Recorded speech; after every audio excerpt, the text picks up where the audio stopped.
Yuji Sano was a young man working in an office, but one night he mysteriously transferred to another world filled with mysterious creatures and skillful humans. He's recognized here as a monster tamer and a sage. With the help of his little tamed monsters called slimes, Yuji has gained enough powers to live a decent life, but he's still unaware of his abilities and the purpose of his transfer to this storage place. Yuji beats up a deadly monster in the forests with the assistance of several slimes. He heads back to the Adventurers Guild in Faston Town. One of the guild's members, Gale, is trying to convince others that the slimes are more powerful than what they are expected to be. Everyone makes fun of him as slimes are considered to be nearly harmless. Their conversation is interrupted by Yuji's entrance. He has gathered a huge amount of Daira flowers, which are a rare material used to make energy potions. It's almost impossible for a common adventurer to be able to gather so many of such precious flowers. The receptionist at the guild named Lily gets shocked to see so many Daira flowers at once that she never witnessed in her life. She rushes to call the branch chief Aegis. He tells Yuji that the flowers are more than they will ever need for the next 2 years. Everyone there becomes suspicious of Yuji's identity. But before they can inquire further,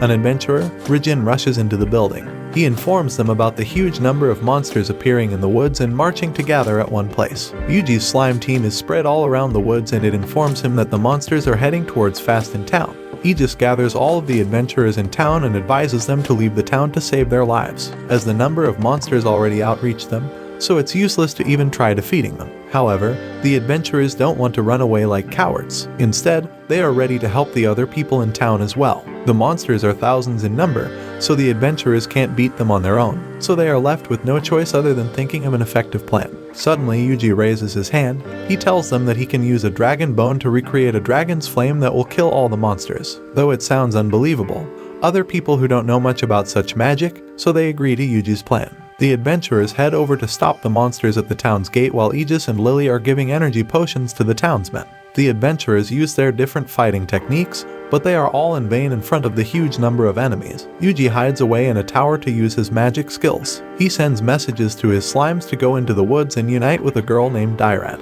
who helps him in catching the shady guy with the magic stone. He's the one who attracted the monsters in the woods. However, the stone can kill the person who touches it, so the slimes are scared to proceed. But with the spells casted by Yuji, the slimes succeeded in catching the man and sealing the stone as well. Unfortunately, the captured man kills himself before he can get inquired. Yuji calls the slimes back to town to help the adventurers. Yuji has lied about the dragon bone and the recreation of the dragon flame. Actually, he is using his own magic skills to defeat the monsters. He has to hide since he can't reveal it to the people around, as they are not familiar with such strong magic yet.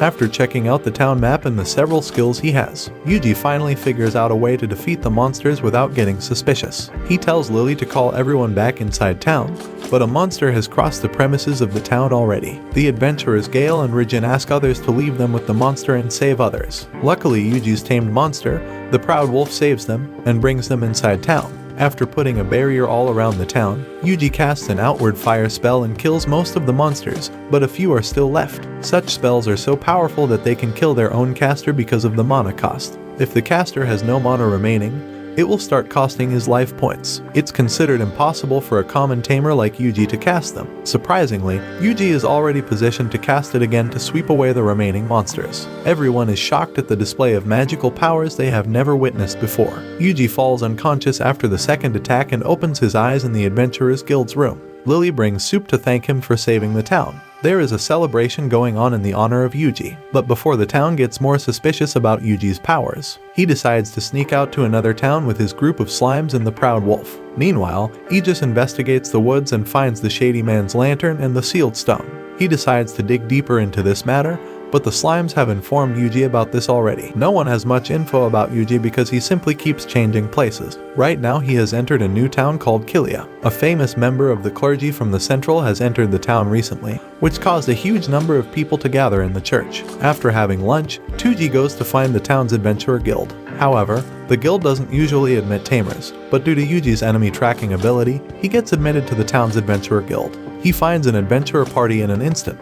The other members of the party are a dagger expert Rhodes, an archer Tina, and a lancer Lisa. They invite Ruji to take part in their investigation of the Earth Dragon. However, Yuji keeps getting flashbacks of the office he used to work in before. Yuji spreads his slimes around and informs his party about the wolf masters nearby. Rhodes takes them down with his exceptional dagger skills. The party is highly impressed by Yuji's tracking skills as they haven't seen them in any tracker before. They ask Yuji where he learned them, but Yuji dodges the question. As night has set in, they decide to sleep in the woods and continue their search the next day. They take turns guarding the camp, and Rhodes chooses the first turn for himself. Yuji was just another average office worker who used to spend his day buried under files or stuck to the computer screen. One night while doing overtime, he took a nap but woke up in a strange place that looked like a video game, in which he could see his skills and power levels and discover new abilities as well. At first, Yuji believed he was hallucinating due to exhaustion. However, he suddenly saw a slime monster nearby who led him to a house filled with books about different skills and magic. There he also found more slimes there who got tamed by Yuji instantly. Each slime picked up a book to read, and whatever book they read, its knowledge and skills were transferred to Yuji. That's how he became a sage with vast knowledge and abilities. He can hear and talk to his slimes in his mind.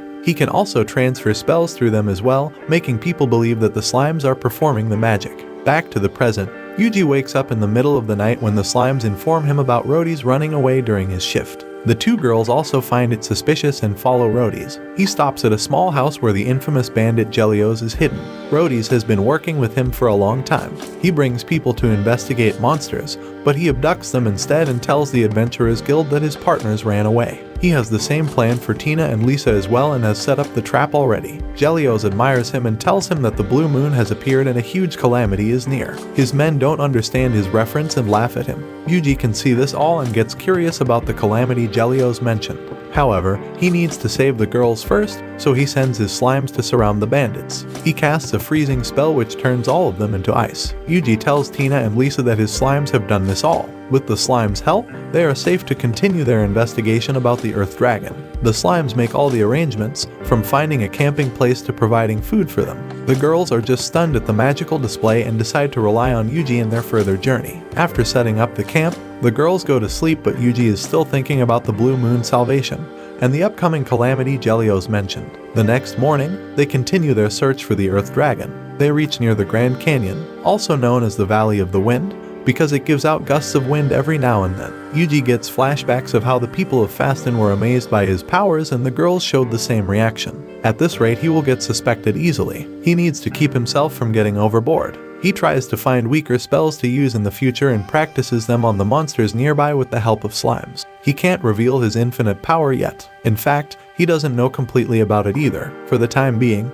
he has to give credit to the slimes for all the magic spells. The blue moon has turned the whole sky purple and darkens the environment. The branch chief Rayard is noticing this all in concern. His worry is elevated when he gets informed by Father Stale that the blue moon is known to bring calamity, and that they need to be cautious. Everyone was glaring at the color-changing sky when all of a sudden, a stone falls from the sky and turns into a huge dragon levitating in the air. Lisa gets scared and suggests returning back to the town from the route of the Wind Valley. The gusts of wind will keep away the monsters. Yuji instructs his slimes to take the lead so he can kill the monsters on the way by transferring spells. They have almost passed the valley but get blocked by the Earth Dragon. It was hiding under the ground for the whole time, therefore he never got affected by the wind. Lisa and Tina rush to hide and call Yuji. However, he wants to face the Earth's dragon. Yuji can't use big spells in front of the girls and uses the small ones. None of the spells seem to be working. The Earth Dragon has a tough shell that is helping him in defense. Finally, Yuji thinks of a plan. He distracts the dragon and brings him in the way of blowing air. When the sudden sandstorm hits, the girls can't clearly see what's going on. Yuji uses this chance to cast the flame spell and burn down the dragon to the bone.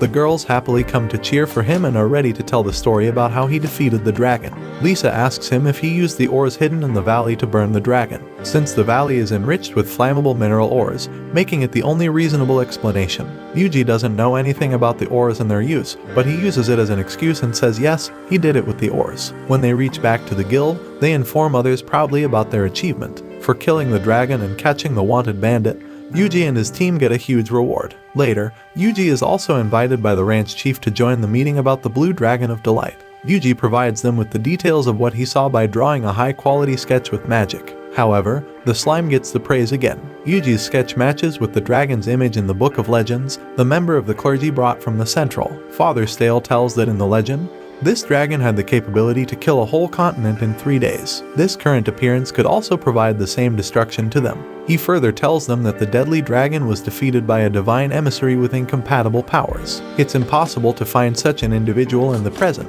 This leaves Rayard in deep thoughts. Suddenly, he remembers a historical event about which he tells everyone about it. Around 30 years ago, during summer, the sun was shining at its highest peak, but the moon came in his way and caused a huge eclipse. That day, a ritual was performed in the capital's Grand Cathedral. It was a soul-summoning ceremony, and it was supposed to be effective after 30 years from that day. It turns out to be last week at the present time. The summoned spirit has entered this world already that will defeat the upcoming calamity, but it's still unknown who he is. That spirit was called to defeat the upcoming calamity. Meanwhile, the dragon is continuously growing under the darkened clouds and will proceed to destroy the world soon. Rayard doesn't want to sit and wait for death, so he orders the army to gather and attack the dragon the next morning. After leaving the meeting, Father Stale takes Yuji to the church. He hands over to Yuji a mysterious dagger called the Dragon of Kethais. Until now, no one could get the true value of it, but the father believes it will come handy to Yuji in the fight next morning. After so much motivation, Yuji has decided to help the town in the fight.